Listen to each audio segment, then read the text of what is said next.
السلام عليكم ورحمة الله وبركاته. خيرت شرفت لك سو دواده دوكس ميديا oo hadii jeer labaad uga barateen barnaamijyada markaasi quseeya bulshada Soomaaliyeed ee channelku u adeego. Hadii aad tahay walaal hore noola joogay waad ku mahadsan tahay la joogaaga, commentiga aad nasiiso, like-ta iyo waliba share-ta. Aad iyo aad baa ugu mahadsan tahay. Hadii aad tahay walaal inagu cusub waxaan ka codsanaynaa subscribe, like-ta iyo share-ta iyo waliba commentiga. nagu deeq adigoo aad iyo aad u mahadsan hana iloobin inaad gambaleelka furato si aad u hesho barnaamij walba aan soo gelino ama aad u noqoto daawadaha ugu horeeya ee nasiibku yeesho barnaamijyada. inta dibadeed khiyaarta sharafta leh uma soo gelin caawa war aad u fara badan waraysi uma soo gelin xoogaa yar oo iiga aadan shirkii runtii sida quruxda badan leh ku dhamaaday ee lagu soo afjaray Prime Minister ku xil saarnaa muxuu ahaayay gogoshii ummadda Soomaaliyeed ahayd ayaan jeclaystay inaan dhowr qodob oo runtii iiga aadan aan halka ka iraahdo. Marka ugu horeysa waxaan hambalyo iyo bogaadin u dirayaa dhammaan intii ka shaqeysay wada xaajoodkii iyo wada hadalkii iyo shirkii iyo waliba in isfahankii runtii aadka u quruxda badnaa ee ku saleysnaa Soomaalinimada walaalnimada isu tanaasulka iyo waliba markaas oo aan dhihi karno mudooyinkan la soo dhaafaba qeexad siyaasadeed ee dhab ah markaasi matalayay. Prime Minister ku aad buu u mahadsan yahay Maxamed Xuseen Roble labada gole markaasi aqalka sare iyo aqalka hoose aad iyo aad bay u mahadsan yihiin madaxdii hore ee ka soo qayb gashay ee ayagu khudbadaha ka jeediyay halkaas iyo waliba musharaxiinta kale ee sida quruxda badan leh qaybta uga ahaa shirka iyo ummadii Soomaaliyeed oo markaasi aan u kala harin ka qaybgalka shirkaasi dhamaantiin waan idinkugu hambalyeeynaya waan ku faraxsanahay waxaana rajaynayaa insha Allah biidnillaahi kariim inuu noo noqdo shir sida loo muujiyay ama oo u muuqday markii uu socday hididiiladiisa bilicdiisa muuqaalkiisa iyo waliba dhahashada ku aadan shakhsi walba markaasi mansab iyo munaasib ku ahaa inuu madashaasi ka hadlo sidii qurxoonada uu hadlay. rajo aad u wanaagsan ayay runtii dib noo gelisay maalmo dhaweyd xoogaa yar oo shaqaaqaho dabcan waad iska taqaanaa kulley siyaasaddu way iska wajiye badan tahay way iska dhib badan tahay shaqaaqa yar baana soo gashay laakiin wuu ku mahadsan yahay madaxweynaha federaalka Soomaaliya sidee doontaba ku timaadee inuu muxuu ahaay arintaas ayada dib u soo celiyo oo san majaraha baabin sidoo kalena ra'iisul wasaaruhu kulan kaas iyo arintaas ayada ah mar hadii loo xil saaray runtii sida quruxda badan leh ee markaasi ku saleysneed hanaan siyaasadeed iyo si lagu yaqaanay mas'uul xileed markaasi uga fuliyay arintaas ayada isaguna uu ku mahadsan yahay. maanta waxaanu joognaa waa 2021 ma joogno maalin aan isqabqabsano ma joogno maalin aanu dirirno ma joogno maalin aan dib iyo qabiil iyo qabyaalad iyo colaad inaan muxuu ahaay mar labaad aan ka soo bilaawno halkii laga yimid maanta ma joogno. maanta maalin runtii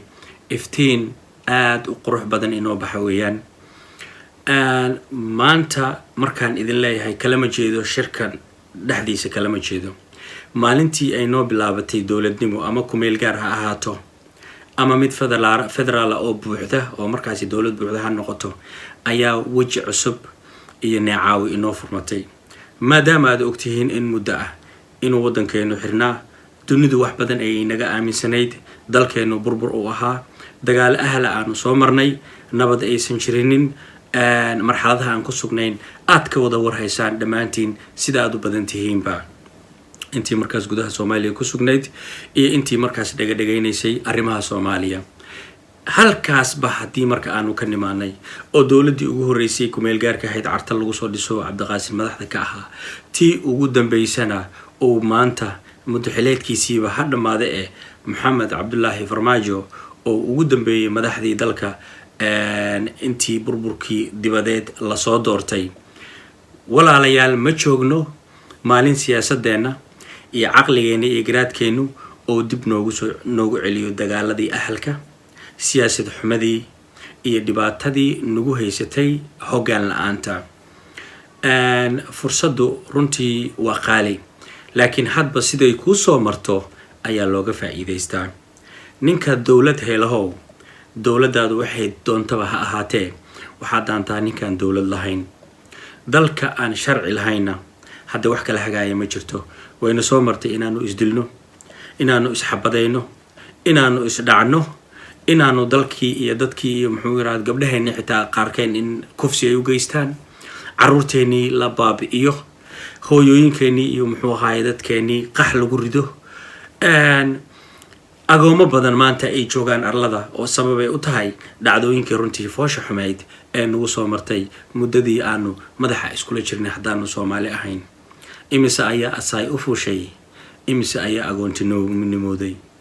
imise waalid ayaa ku gablantay wixiina soo maray ma maanta oo la joogo 2021 ayaan dib ugu laabanaa colaad ma maanta ayaan duminaa dalka aad aragteen kasoo bilowday waqtigaad aragtana soo qaatay isku soo dhiib soo gaaray isku soo dhiib muxuu ahaay la isugu soo dhiibay maanta heerkaad aragta maraysaan ma iftiinka yar noo baxaya iyo bilicda ayaan dib u burburinaa waa maya runtii aad iyo aad waxaan ugu faraxsanahay oo qalbigaygu uu aad ugu dagay runtii mar haddaan dhagahayguna ay maqleen indhahayguna ay arkeen madaxdii muxuu ahaay Soomaaliyeed hadday yihiin kuwii wanaagsanaa oo hore ee dalka madaxweynaha hadda jooga ka horreeyay ee dalka soo maamulay iyo hadday yihiin kuwa hadda ugu dambeeyaba marba haddii sharcigii maalmo dhaweed la isku dayay in la baal maro dib haddii majarihiisii loo soo hagaajiyay oo dib la isugu soo celiyay wadadii saxda ahayd ee go'aankii iyo taladii iyo dastuurkii iyo nidaamkii iyo wada heshiiskii bulsho ee ka dhaxeeyay ummadda Soomaaliyeed haddii dib la isugu soo agaazimay waa arin farxad leh waa arin runtii aad u qurux badan oo aragtidayda yar aan ku cabiri karo inay tahay runtii mar labaad oo ah in waa cusub oo noo bariyay waxaase mahad ballaaran ku leh marka ugu horeysa Ilaahay subhanahu wa ta'ala inta yar na garansiiyay yaana dhihin inta yare waa wax badan oo la heli karin waxaan kaloo runtii ammaan iyo bogaadin u soo jeedinayaa dhammaan isbahaysiga runtii ayagu u istaagay laftirkoodu inay ilaaliyaan nidaamka iyo sharciga iyo dastuurka dalka u yaalo isla markaana aan ogolayn ama ayaga dhaxdooda ha noqdo ama kuwa ka dambeeya ha noqdaan ama kuwa hadda dalka ha noqdaan inaysan dalkani takrifal iyo dictatorship wax la yiraahdo inaysan ka ogolaanin isbahaysiga aad baan uga mahadcelinayaa madaxda dalka maamulayso madaxweynuhu ugu horeeyo inay gartaan wixii la isku haystay heshiis bulsho ka dhaxeeyay iyo muxuu ahaayay nidaam dawladeed inay ayaguna gartaan waan uga mahadcelinayaa oo dib noogu soo celiyaan arintii ayada ahayd oo dib isugu xil saaraan oo dib arintaas ayada ah si wada jira ugu yagleelaan hadda meeshii shir aad u qurux badan baa ka dhacay ma garanayo kullay qof walbana waa hadlay qodobadii wixii ka soo baxay iyo heshiiskiina kullay waa la socotaan halka ay marayso badniga Ilaahay baa shuqul kule Allahu a'lam laakiin qodbadaha iyo wajiyada iyo muxuu ahaayay saansaanta ka dambeysay markuu shirkii dhamaaday waxaan u aragnaa mid mar labaad hididiilo wanaagsan iyo rajo wanaagsan ummadda Soomaaliyeed galiyay waxaa su'aal ah maanta miyaan dib u laabanaa waxaa su'aal ah ma maanta ayaan dastuurkeennii iyo nidaamkeennii dib ugu tumanaa waxaa su'aal ah ma maanta dalkan gelin karnaa waxa la yiraahdo dictatorship iyo kalagi talisnimo waxaa su'aal ah ma maanta ayaan mar labaad inta qoriyo isku qaadano oo hub isku cabaysano ayaan ku dhex dagaalanaa caruurta iyo hooyooyinka naf iyo maalna aan ku burburinaa Muqdisho oo ah ayadu Muqdisho muuq wanaag oo aad garan kartaan maanta Ilaahay ka sokow burburkii dabadeed bilicda ay hadda dib u soo yeelatay miyaanu mar labaad dib u duminaa suurtagal maahan wax noo qaadmana maahan waxaan jecelnahay mar walbaba haddaanu nahay teamka ama groupka Duxi Media aragtideena mideeda positive-ka ah ee ku salaysan dhexdhexaadnimada ee ku salaysan Soomaalinimada ee aan ayadu ahayn mid dhanna ka yacni dhan u janjeerta inaan idiin soo gudbino wax idinkula muxuu ahay qaadano idinkulana wadaagno waxaan jecelahay qof walba oo Soomaali ah ama gudaha dalka Soomaaliya ha joogo ama dibadda ha ku maqnaado inuu xil isagu gaar ah dalka iska saaro dareemo inuu dalka isagu leeyahay dareemo waxa degani dadkiisii inay yihiin Soomaaliyeed dareemo Soomaali kala qabiil ma ahane waa isku qabiil Soomaali kala qabiil ma ahane waa isku qabiil bal eeg markii wadamada noogu dhow ee sida Kenya iyo Ethiopia aad joogto magaca aanu ka leenahay dhaxdooda magaceena waa maxay waa Soomaali laakiin kana reer hebela iyo kana reer hebela cidinama tiraahdo ogow inaga un baa iskala saarna mooyaane cidinama kala saarto namana kala saari karto waliba aawa Soomaalinimadii aawa qarannimadii aawa calankii aanu heshiiska ku ahayne cawaale naga dhaxeeyay noo babanayay aawa astaamaheennii qaranka aawa dalkii aanu wada lahayn miyaanan xaq u lahayn nin walba kaalinta uu dalka ku leeyahay inta uga soo gaartaa haddii calaf u galo in si sifa sharci ah oo ku maamulo qabiil walba Soomaaliya ayaa xaq u leh hadduu buuxiyo shuruudihii laga rabay dalkan inuu ka taliyo ninba kama xigo dalku waa dal Soomaaliyeed dadkuna waa dad Soomaaliyeed dalkuna waa dalkeeni dadkuna waa dadkeeni meelna kala ma jirno waad ogtihiin daawade markii aad Muqdisho ka baxday ee Baydhabo aad tagto cid ku dhihi mayso adigu Soomaali ma tihid markaad ka gudubtay Kismaayo tagto cid jinsiyad gaar ah oo Soomaalinimo ah wax kugu qabsan mayso ama wax kugu weydiin mayso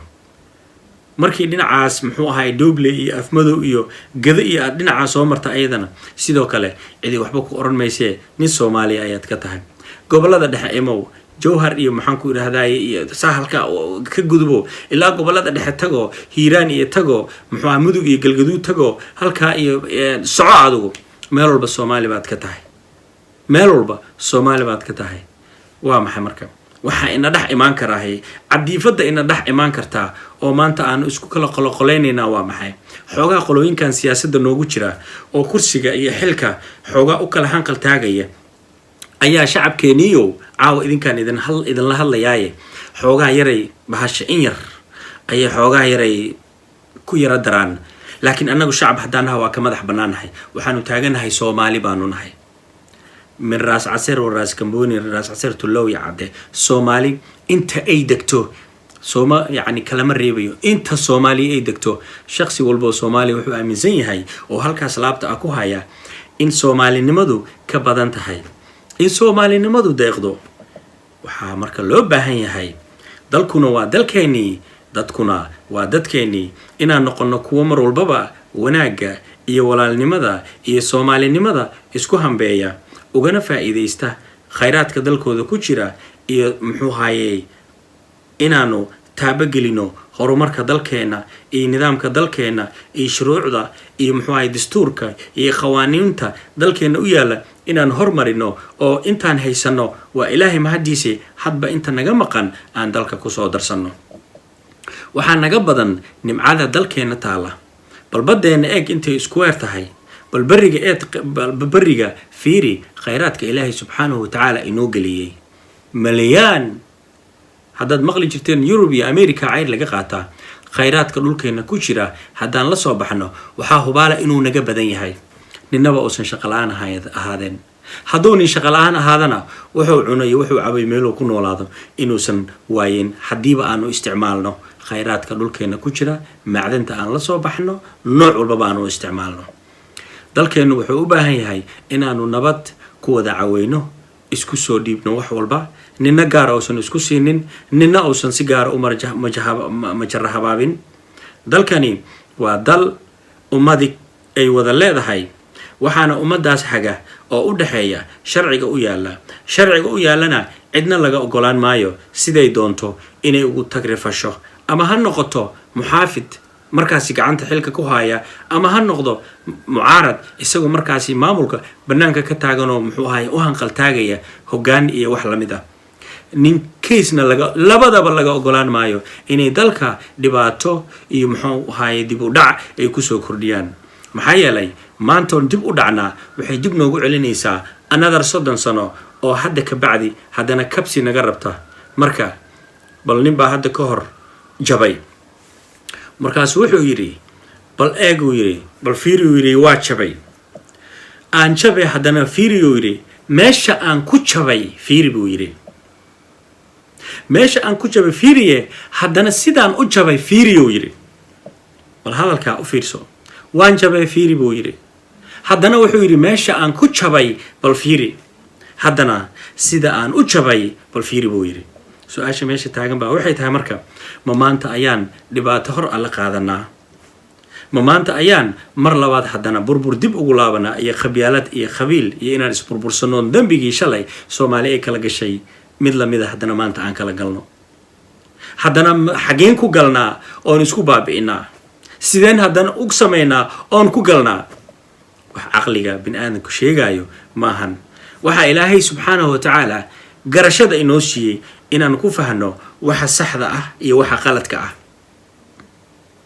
inaan go'aamada masiirigii ah, go'aamada ka turjumaya ama markaasi nagu hogaaminaya wadada saxda ah, in garaadkeenu oo nagu hago ayaa ilaahay garashada noo siiyey. haddaanan uga faa'iidaysan ee sidii 20 jir garaadkiisoo kale aan la imaano dhibaatay leedahay. marka talada dalku ummadda Soomaaliyeed iyo siyaasiyiinta u dhaxaysa ayay ka dhaxaysaa, waxaana annagoo dhan na wada deeqa oo aanu ka wada dhargi karnaa, annagoo dhanba na deeqa oo aan sidii caanihii muxuu ahaay Hashim Mandeeq oo kale aan wada kaban karnaa, waliba is wada gaarsiin karnaa sharciga iyo qawaaniinta dalka u yaala oon si fiican u dhaqan gelinaa, aana ilaalinaa inaanan ku xadgudbin. aad iyo aad baad u mahadsantihiin. waa walaalkiin Cabdirasaaq Suuley oo janalka muxuu ahaay Dugsi Media in kala soo hadlayay xoogaa yar oo baraarujin ah, Soomaalinimo ah, muxuu ahaay walaalnimo ah halkaan idinkugu soo gudbinayay. waxaan u soo galay inaan u hambaliyeeyo dhammaan intii qaybta ka ahayd shirkaas isaga ah, intii taaba gelisay, intii positive ka ahayd iyo waliba inta haatan positive ka ah oo soo dhaweynaysa oo u aragta rajo wanaagsan. rajo wanaagsan baan u aragnaa sida aanu ku rajaynayno ama shirku u muuqday. ilaahay subxaanahu watacaala ha nooga dhigo dalkeenu iyo dadkeenu ha israacaan, dunida kuwii la jaan qaada ilaahay ha naga dhigo, ilaahay dib nooma celiyo oo dalka mid hagaagsan allah inooga dhigo. maalinba nin baa imaan, nin kalaana beri kala wareegaya, nagaba badan ba insha Allah biinlahi karim. aad iyo aad baa u mahadsantihiin. waa janalka Dugsi Media iyo Cabdirasaaq Suuley idin leh, adinkoo aad u mahadsan. fadlan subscribe, like, share and comment. gambaleelkana furo si aad u noqoto walaalka ugu horeeya ee nasiibka u yeesha fiidiyoyada aan soo gelino iyo barnaamijyada isdaba joogga ah. aad iyo aad baa u mahadsantihiin. wassalaamu calaykum waraxmatullaahi tacaala wabarakaatu.